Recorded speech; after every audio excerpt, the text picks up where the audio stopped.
Rules for spiritual growth, guidelines for traveling the spiritual path. Rule 3, persistence and purification, according to the teachings of Alice Bailey, video by Dr. Lisa Love. Group 7, probationary disciple.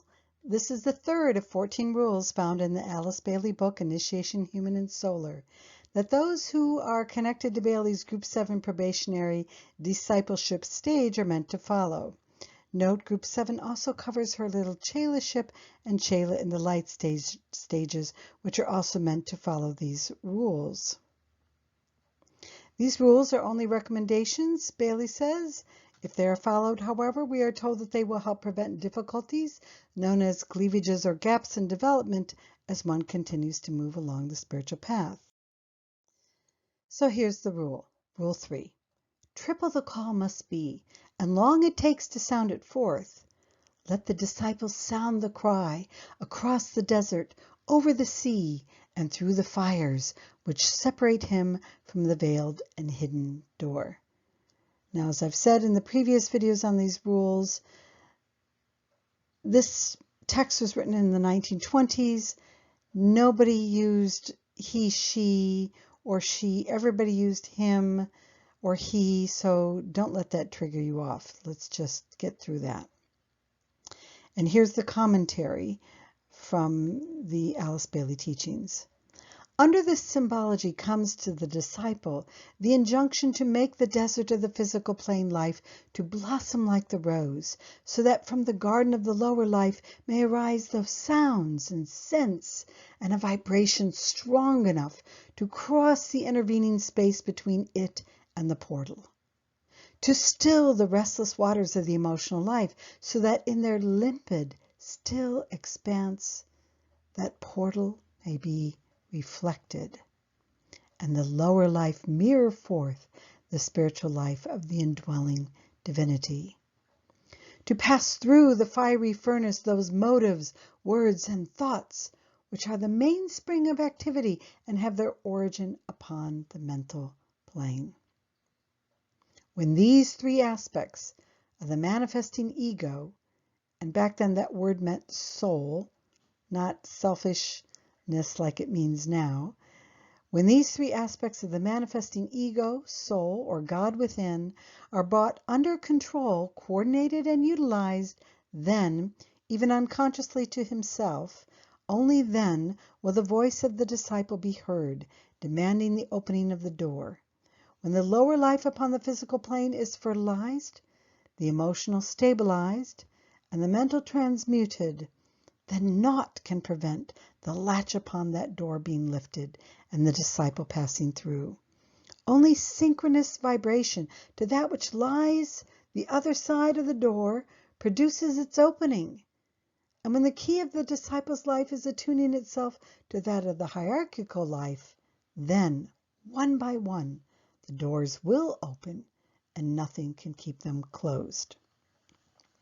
That's Initiation Human and Solar, pages 194 to 196. So let's start to take a deeper dive into this. If you watched the video on Rule 2, you know that there was a triple application, and we were applying to get through a door. The triple application was our mind, our emotions, and our body, and we're trying to get through the door of initiation, or where we can have an expansion of consciousness or an enlightenment experience where we can become the soul, be recognized by the soul.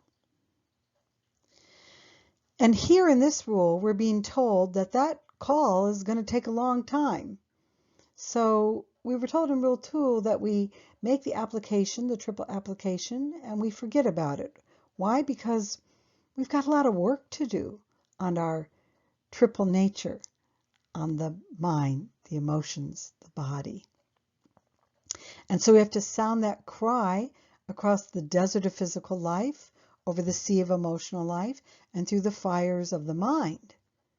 And until those are purified, we're going to be separated from that door which remains veiled and hidden.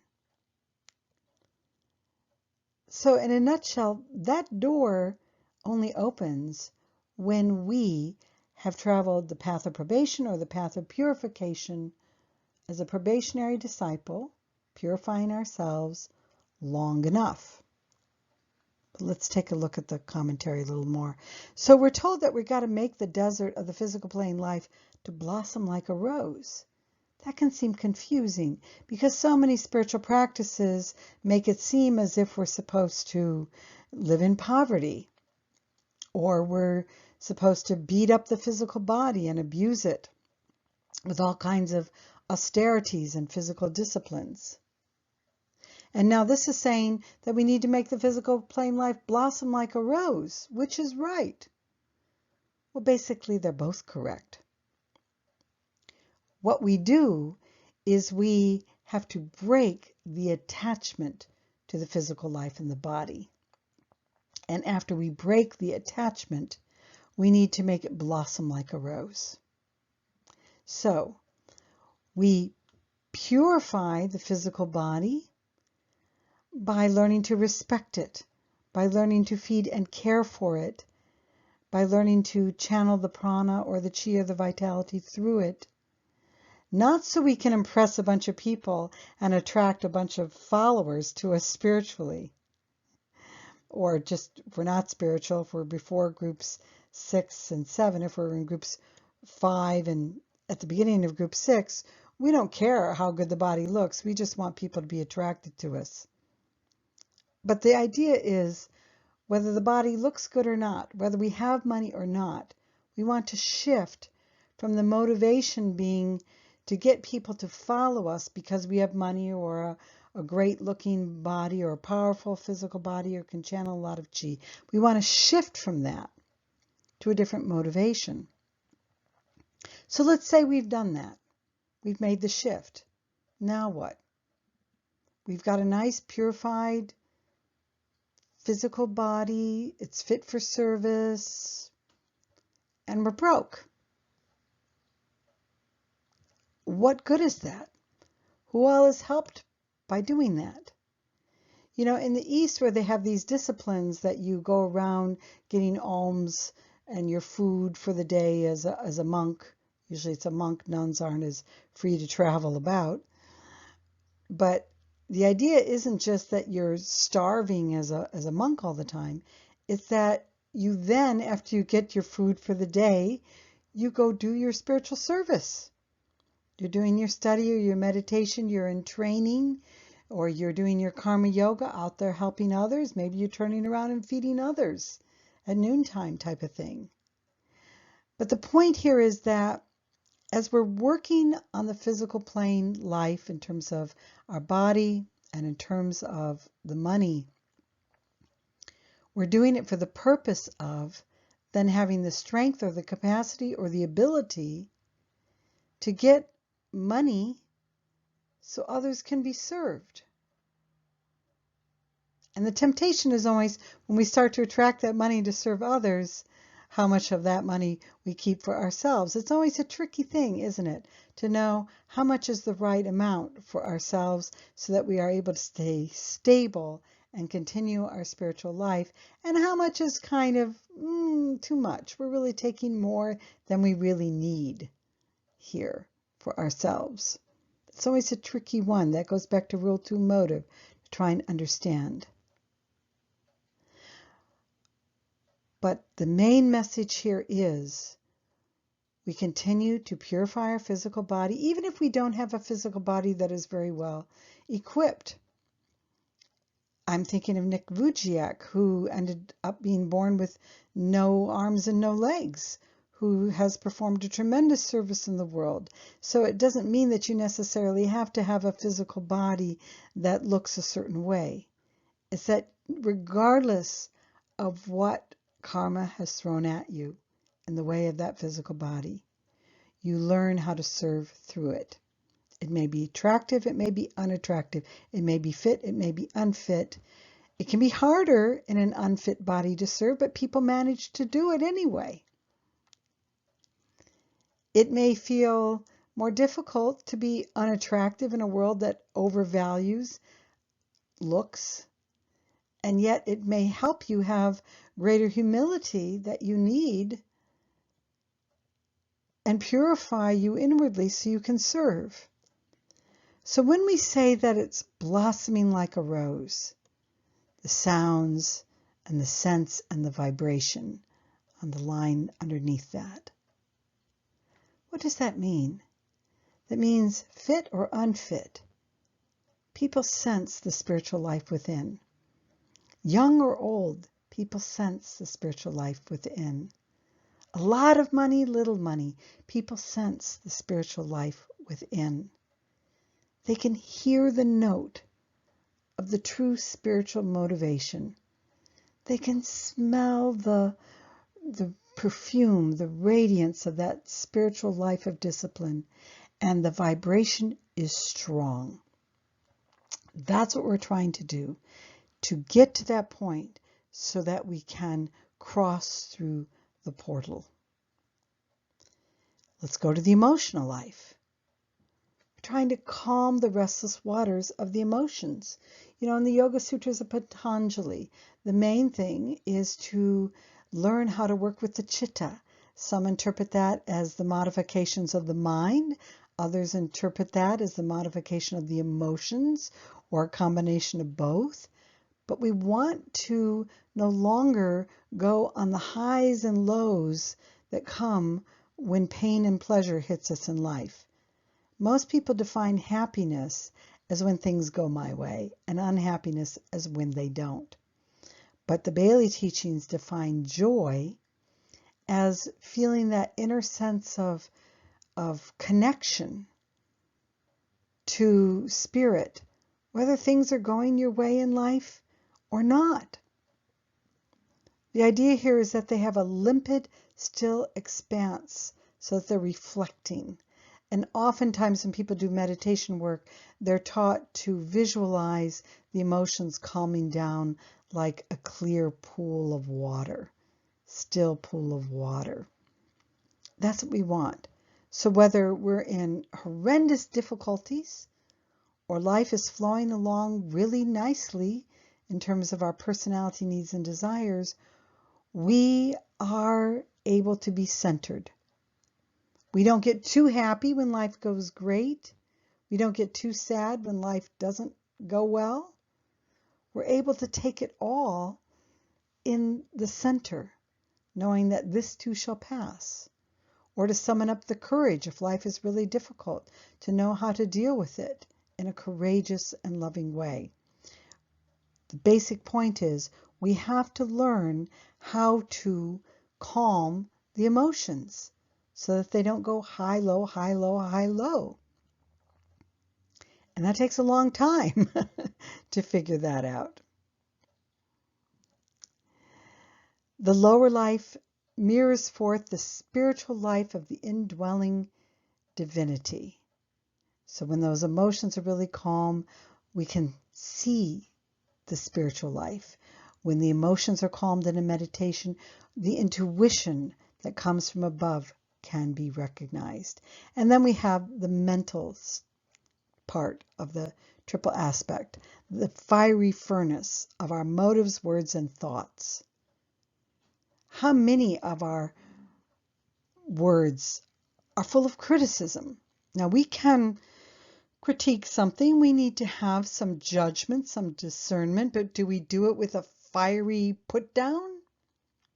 So much of what we see, especially here in the Western world, is Crossfire. It used to be the name of a television show, where the goal is to cut each other off and put each other down as fast as possible in a hot, fiery furnace. We don't listen to each other. There's too much heat, not enough warmth from the heart.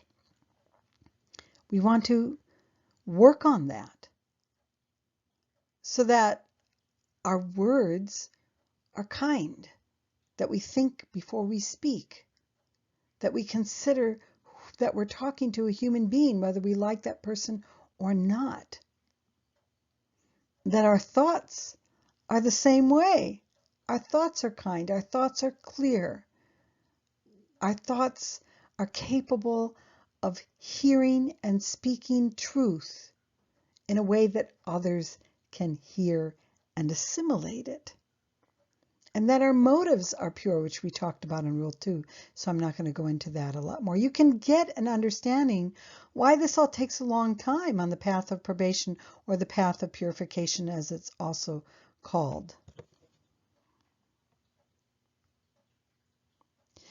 But the goal is to get these three aspects under control, coordinated, and utilized so that they're of service to the soul, to the ego, to God within.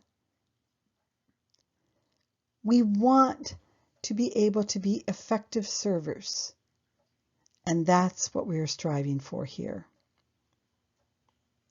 So what are we trying to do? We're trying to fertilize the physical plane life, not so we can have lots of great stuff.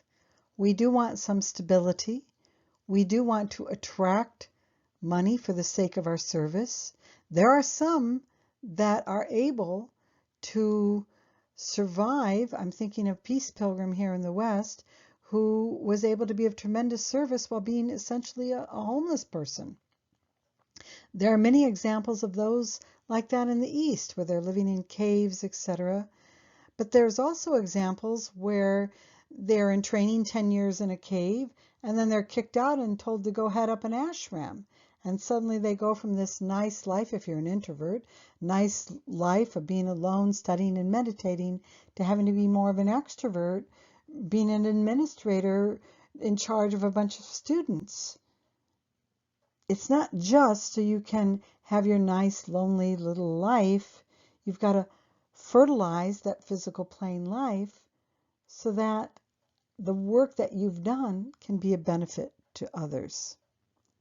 The emotions are stabilized. The mind is transmuted. The negative thoughts transmuted. The demeaning critical thoughts transmuted. The tendency to want to one up and then one down other people is transmuted. When this happens, the door opens. Why? Because you have synchronous vibration. You have spiritualized yourself in such a way that you just vibrate to that level. So the door just automatically opens. That's what this rule is saying. Respect the fact that this is a path of purification. Respect the fact that this isn't just about reading stuff. It's about applying it. It's about transmuting and transforming who we are. A little bit more of my commentary here. For the Group 6 Materialist and Aspirants, I've taken Group 6 and divided it into two sections. The Materialist, who has no spiritual aspiration yet, and the Aspirant, who has some aspiration.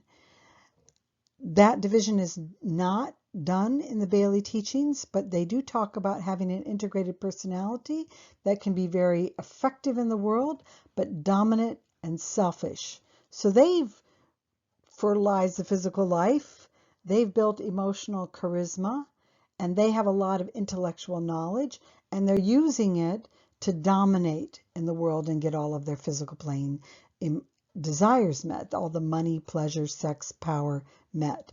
The aspirant is starting to see, that doesn't feel so good to just be so selfish. So they have a little bit of spiritual aspiration, but they usually twist it around so that they're suddenly very spiritual people. They haven't really changed much at all, and they manipulate a lot of spiritual teachings and practice for the spiritual recognition that they want out of it. So they leap way too fast into that without having done much of the work. The Group 7 probationary disciple is changing that and is realizing, I better start to walk some of this talk here.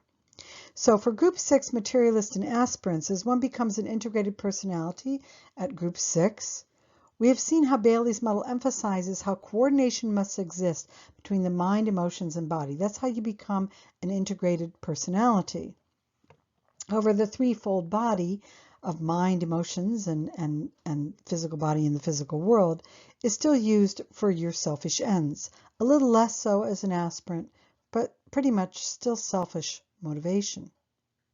Now in group 7, as we step into the probationary path, also known as the path of purification, we're no longer trying to make our own lives prosperous, happy, and successful. Our motive is to help make the lives of those we serve prosperous, fertile, happy, emotion stable, successful, doors open wide. While at the same time, we make sure that our own lives don't slip into disrepair. If we can't handle being a peace pilgrim walking around as a homeless person, then we need to have enough stability in our lives to do our service. We need to be sure that our physical body is maintained enough that it can serve out there. And there are some that struggle with great physical difficulties, as I mentioned, that still find a way to serve. The point is, we're trying to stay stable as an integrated personality, coordinated emotions, mind, and body and physical world, while being motivated more and more and more to use that for the sake of service. And we're reminded that, again, that this is a long process. It takes a long time, long it takes to sound forth. Mistakes are going to be made. And especially at the group 7 level, a little bit more at the beginning of group 8, there's a lot of tendency to want to pick other people's mistakes apart here. Instead of have tolerance for the mistakes that those on the spiritual path make, encourage the remedies for those mistakes, insight into why those mistakes happen, encourage each other along, support and help each other along. There's a tendency, especially in group 7, to nitpick each other, to still one up and down each other. Why? There's not a lot of purification. It takes a long time for that to happen. But we want to be mindful of that, always mindful, and to put the focus on ourselves. So maybe we see somebody that doesn't look physically the way that we want, or doesn't have the level of chi that we want. Instead of going into criticism, we look for how we can aid or help them, or how we can be more tolerant, or how we can be more understanding of why they're like that. So that is really important, because we can misjudge some people and where they're really at spiritually based on outer appearances, and we don't want to do that. So the group 7 probationer must make the attempt and demonstrate practically to others that the purification of the physical, emotional, and mental bodies is well underway. There's going to be mistakes. They're still on probation. Theory must become an embodied reality, and intentions must turn into a living demonstration that others can easily sense and be inspired by. So if we're having trouble managing our money, it's not because we're on the spiritual path. It's because we're usually avoiding money, avoiding learning about money and managing money. If we're having trouble finding work, it's the same thing. It's not because we're so spiritual other people can't understand us. It's usually, if we look deeply, because we think we're above having to do those menial physical tasks. We don't view them as spiritual. They're for other people. I'm here to do spiritual work. Read, study, lead groups, etc. I'm not here to do that menial stuff that I might have to do to survive. We have to constantly watch. Are we creating a fertile life for ourselves and others, or a desert and making excuses because of our own spiritual arrogance, stubbornness, or selfishness? The same can be said of our emotions and our mind. So we see that this is about doing it, living it, being it. It's easy to talk it. It's easy to read books, all kinds of books, not only Bailey books, but integral books and yoga books and comparative religious books and all these books we can read, and we still haven't embodied any of it. This is about walking the talk. If we're not yet willing to walk the talk at all, we're group 6 aspirant. We just want to be full of the show, full of the fluff. But the Group 7 probationer realizes, I better get down to work and start to walk the talk. And that's what this rule is emphasizing. Again, go to the meditation video on Rule 3 found on the Soul to Spirit YouTube channel, and take the time with that meditation to go into how are you doing with this rule, to deepen your understanding of it and to also see how well you are following it. Thank you again for watching this video. This is the credits. I encourage you to become a patron. When you do, you get copies of charts and books, and I keep in touch with my patrons to let them know what's going on. If you want to learn more, visit the website, soultospirit.com. If you enjoy this YouTube channel, I encourage you to subscribe. Thank you for watching.